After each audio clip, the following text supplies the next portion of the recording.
All right, so what is multiplexing? Well, I did a little bit, did a video about comlinks, but I want to talk about what it is. I think that's very important as well. And I know it's jumping far ahead, but there's a lot of guys out there that are doing this work, and I believe this is beneficial. So when we talk about multiplexing, we have electronic control units like this ECM here, talking to, let's call this an ECM and this an ECM. These aren't, but let's just make believe. All of those ECUs will talk over the same twisted pair of wires, and they will all junction at one place. So why is that important? And what is multiplexing? Multiplexing is, instead of me sending voltage from one place to another, I send a message. And by sending a message over these twisted pair of wires, these comlink wires, other ECUs will respond to that message based on, let's say we have the engine retarder for braking. So we have an engine brake, right? Well, the ABS module needs to know that. So there's a relay and there's a signal from the module that clicks the relay so that it knows that that's happening. So there has to be some interaction there, but that's not done from a switch. That's done from a message. So once the one computer tells the other computer, hey, I'm such and such computer, this is the message, go ahead and turn on that output. And then all of a sudden the other computer says, understood, no communication fault, no errors, multiplexing faults, and it understands everything in the message and it does exactly what it's told. When there's an issue with understanding what it's being told to do, or one message being sent improperly from the processor or somewhere inside of those computers, that's when we run into COM faults. We addressed that already. But essentially, this multiplexing is so much different than, say, a hard wiring, because we don't have 12 volts jumping from place to place over components. All we have is an ECU that has energy or power to it from fused, and that power is used to operate all the outputs. It's also used in the computer to power it up and send messages. So if I was to look at data going across a stream in a binary form, there are certain people who do coding who can look at that and say, okay, there's clearly some message there. They don't understand the language. Probably have to work within Cat Cummins Detroit or one of those people to understand the coding that they did. That's not irrelevant, but it's not as important as what I'm trying to get at. This is computers talking over a high-speed data line.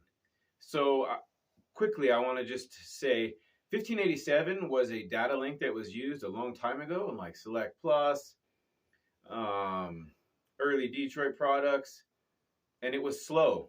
And so all that it could communicate was things that could operate at like a 5600 baud rate of speed, meaning how fast the information can come across that data link.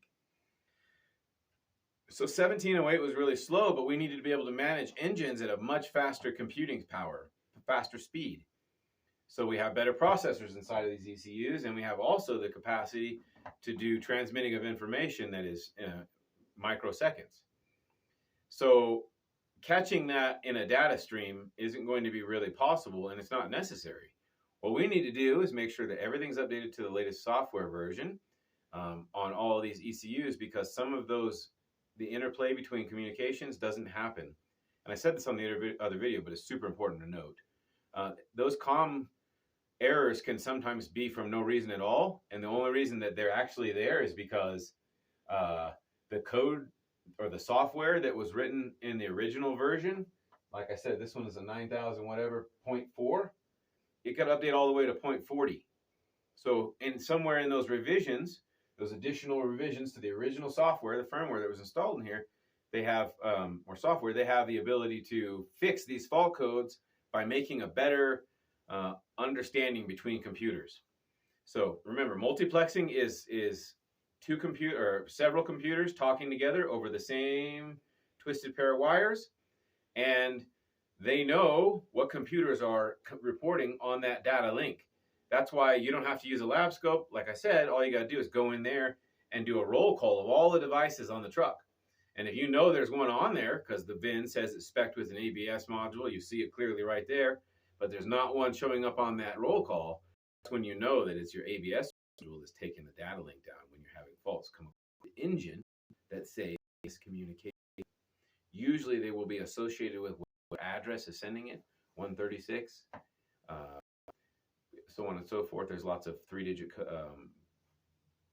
identifiers for each module or each component. So 128 is the engine, so on and so forth.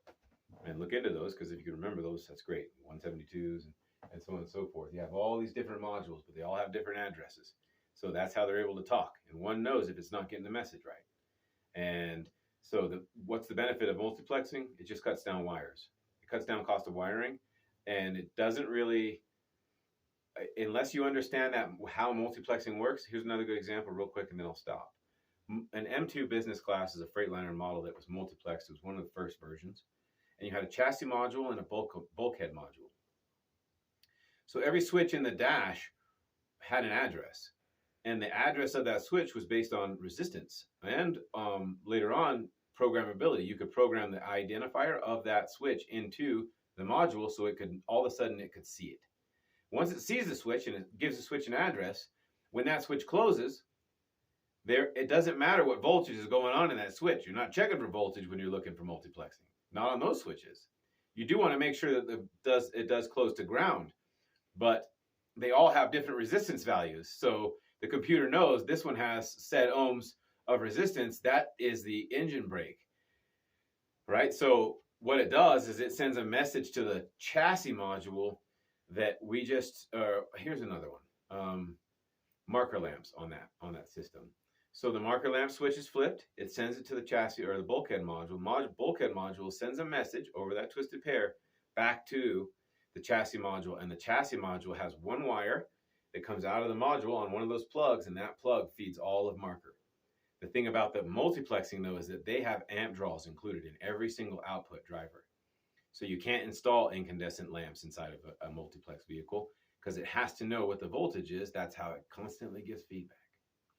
Okay, so hopefully I covered something that was valuable to you guys. Let me know if you want me to talk more about multiplexing, but I think we're going to cover it eventually. I just can't start there, but there's enough questions coming across that I felt like I need to